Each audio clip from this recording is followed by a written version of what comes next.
ચાલો મિત્રો હવે જોઈએ ઉદાહરણ 1.1 કોઈ ઘનની બધી જ બાજુનું માપેલ મૂલ્ય 7.203 મીટર છે.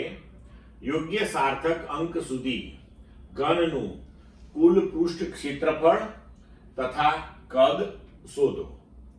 હવે આનો આપણે ઉકેલ જોઈએ. ઘનનું પૃષ્ઠ ક્ષેત્રફળ તો કોઈ પણ ઘનને 6 બાજુઓ હોય.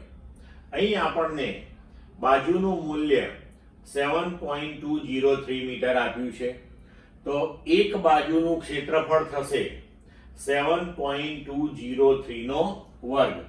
તો ઘનને એવી 6 બાજુઓ છે અને આપણે ઘનનું કુલ પૃષ્ઠ ક્ષેત્રફળ શોધવાનું છે, એટલે આપણે એને 6 થી ગુણી નાખ્યું. તો આપણો જવાબ તૈયાર થશે 311.299254 મીટર સ્ક્વેર. પણ હવે આપણે આને યોગ્ય સાર્થક અંક સુધી લખવાનું છે. તો આપણી પાસે જે માપન છે એની અંદર 4 સાર્થક અંકો છે. એક આ 7, બીજો 2, ત્રીજો 0 અને ચોથો 3. તો આપણો આ જે જવાબ આવ્યો એને આપણે 4 સાર્થક અંકો સુધી લખીશું.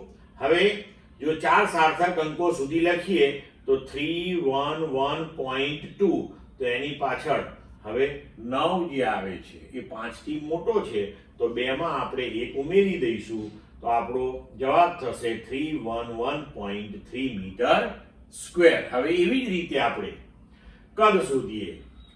તો ઘનનું કદ જે છે એ 7.203 નો ક્યુબ થશે, કારણ કે કદ એટલે લંબાઈ ગુણ્યા પહોળાઈ ગુણ્યા ઊંચાઈ. આપણી 3 એ 3 સરખી છે, તો અહીંયા આગળ થશે 7.203 એનો ઘન મીટર ક્યુબ.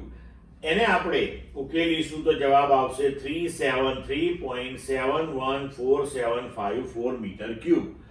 હવે અહીંયા પણ ફરી પાછું તમારી પાસે આ માપનમાં સાર્થક અંકોની સંખ્યા 4 છે, તો આને 4 સુધી આપણે લખવું હોય 373.7 સુધી, તેના પછી જે આપણે અંક કાઢી નાખીશું એ 5 કરતા નાનો છે 1, એટલે હવે આપણે આને લખીશું 373.7 મીટર ક્યુબ. આ થઈ ગયો આપણો જવાબ મિત્રો.